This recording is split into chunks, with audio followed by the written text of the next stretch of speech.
എസ്ര 4-ാം അധ്യായം 1 മുതലുള്ള വാക്യങ്ങൾ. പ്രവാസികൾ ഇസ്രായേലിന്റെ ദൈവമായ യഹോവയ്ക്ക് മന്ദിരം പണിയുന്നു എന്ന് യഹൂദയുടെയും ബെന്യാമീന്റെയും വൈരികൾ കേട്ടപ്പോൾ അവർ സെരുബ്ബാബേലിന്റെയും പിതൃഭവനത്തലവന്മാരുടെയും അടുക്കൽ വന്നു അവരോട്, ഞങ്ങൾ നിങ്ങളോടുകൂടെ പണിയട്ടെ, നിങ്ങളുടെ ദൈവത്തെ നിങ്ങളെന്ന പോലെ ഞങ്ങളും അന്വേഷിക്കുകയും ഞങ്ങൾ അവന് ഞങ്ങളെ ഇവിടെ കൊണ്ടുവന്ന അശ്ശൂർരാജാവായ യേസർ ഹദ്ദോന്റെ കാലം മുതൽ യാഗം കഴിക്കുകയും ചെയ്തു പോരുന്നുവെന്ന് പറഞ്ഞു. അതിന് സെരുബ്ബാബേലും യേശുവയും ശേഷം ഇസ്രായേൽ പിതൃഭവനത്തലവന്മാരും അവരോട്, ഞങ്ങളുടെ ദൈവത്തിന്റെ ആലയം പണിയുന്നതിൽ നിങ്ങൾക്ക് ഞങ്ങളുമായി കാര്യമൊന്നുമില്ല. പാർസ് രാജാവായ കോരശ് രാജാവ് ഞങ്ങളോട് കൽപ്പിച്ചതുപോലെ ഞങ്ങൾ തന്നെ ഇസ്രായേലിന്റെ ദൈവമായ യഹോവയ്ക്ക് അത് പണിതുകൊള്ളാം എന്ന് പറഞ്ഞു. ആകയാൽ ദേശനിവാസികൾ യഹൂദാജനത്തിനു ധൈര്യക്ഷയം വരുത്തി പണിയാതിരിക്കേണ്ടതിനു അവരെ പേടിപ്പിച്ചു. അവരുടെ ഉദ്ദേശം നിഷ്ഫലമാക്കേണ്ടതിനു അവർ പാർസി രാജാവായ കോരശിന്റെ കാലത്തൊക്കെയും പാർസി രാജാവായ ദാര്യാവേശിന്റെ വാഴ്ച വരെയും അവർക്ക് വിരോധമായി കാര്യസ്ഥന്മാരെ കൈക്കൂലി കൊടുത്ത് വശത്താക്കി. അഹശ്വേരോശിന്റെ കാലത്ത് അവന്റെ വാഴ്ചയുടെ ആരംഭത്തിൽ തന്നെ അവർ യഹൂദയിലെയും യെരുശലേമിലെയും നിവാസികൾക്ക് വിരോധമായി അന്യായപത്രം എഴുതി അയച്ചു. അർത്തഹ്ശഷ്ടാവിന്റെ കാലത്ത് ബിശ്ലാമും മിത്രദാത്തും താബെയേലും ശേഷം അവരുടെ കൂട്ടക്കാരും പാർസി രാജാവായ അർത്തഹ്ശഷ്ടാവിനു ഒരു പത്രിക എഴുതി അയച്ചു.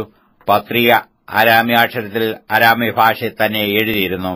ധർമ്മധ്യാക്ഷനായ രഹൂമും രായസക്കാരനായ ശിംശായിയും യെരുശലേമിന് വിരോധമായി അർത്തഹ്ശഷ്ടാ രാജാവിന് ഒരു പത്രിക എഴുതി അയച്ചു.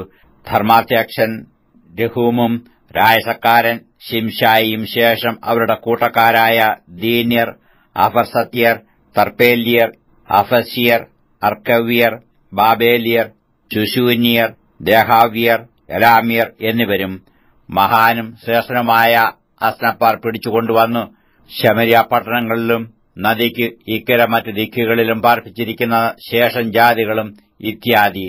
അവർ അർത്തഹ്ശഷ്ടാ രാജാവിനു അയച്ച പത്രികയുടെ പകർപ്പ് എന്തെന്നാൽ, നദിക്ക് ഇക്കരയുള്ള നിന്റെ ദാസന്മാരായ പുരുഷന്മാർ ഇത്യാദി രാജാവ് ബോധിപ്പാൻ തിരുമുമ്പിൽ നിന്ന് പുറപ്പെട്ടു തങ്ങളുടെ അടുക്കൽ യെരുശലേമിൽ വന്നിരിക്കുന്ന യഹൂദന്മാർ മത്സരവും ദുഷ്ടതയുമുള്ള ആ പട്ടണം പണിയുകയും അതിന്റെ മതിലുകൾ കെട്ടുകയും അടിസ്ഥാനങ്ങൾ നന്നാക്കുകയും ചെയ്യുന്നു.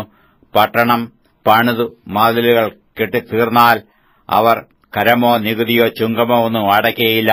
അങ്ങനെ ഒടുവിൽ അവർ രാജാക്കന്മാർക്ക് നഷ്ടം വരുത്തുമെന്ന് രാജാവിന് ബോധിച്ചിരിക്കണം.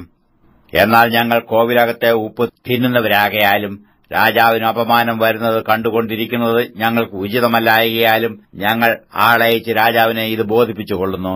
അവിടുത്തെ പിതാക്കന്മാരുടെ വൃത്താന്ത പുസ്തകത്തിൽ നോക്കിയാൽ ഈ പട്ടണം മത്സരവും രാജാക്കന്മാർക്കും സംസ്ഥാനങ്ങൾക്കും ഉപദ്രവവും ഉള്ള പട്ടണമെന്നും അതിൽ അവർ പുരാതനമേ കലഹമുണ്ടാക്കിയതിനാൽ ഈ പട്ടണം നശിച്ചു കിടക്കുന്നുവെന്നും വൃത്താന്ത പുസ്തകത്തിൽ നിന്നും അറിവാറാകും. ഈ പട്ടണം പണിയുകയും അതിന്റെ മതിലുകൾ കെട്ടിത്തീരുകയും ചെയ്താൽ അത് നിമിത്തം അവിടത്തേക്ക് നദിക്ക് ഇക്കരെ ഒരു അവകാശവും ഉണ്ടായിരിക്കുകയില്ലെന്ന് രാജാവിനെ ഉണർത്തിച്ചുകൊള്ളുന്നു. അതിന് രാജാവ് ധർമാധ്യക്ഷനായ രഹൂമിനും രായസക്കാരനായ ശിംശായിക്കും ശമര്യ നിവാസികളായ അവരുടെ കൂട്ടക്കാർക്കും നദിക്ക് അക്കരെയുള്ള ശേഷം പേർക്ക് മറുപടി എഴുതി അയച്ചതെന്നാൽ, നിങ്ങൾക്ക് കുശലം ഇത്യാദി. നിങ്ങൾ കൊടുത്തയച്ച പത്രിക നമ്മുടെ സന്നിധിയിൽ വ്യക്തമായി വായിച്ചു കേട്ടു. നാം കൽപ്പന കൊടുത്തിട്ടു അവർ ശോധന ചെയ്തു നോക്കിയപ്പോൾ ആ പട്ടണം പുരാതനമേ രാജാക്കന്മാരോട് എതിർത്തു നിൽക്കുന്നത് എന്നും അതിൽ മത്സരവും കലഹവും ഉണ്ടായിരുന്നു എന്നും യെരുശലേമിൽ ബലവാന്മാരായ രാജാക്കന്മാർ ഉണ്ടായിരുന്നു.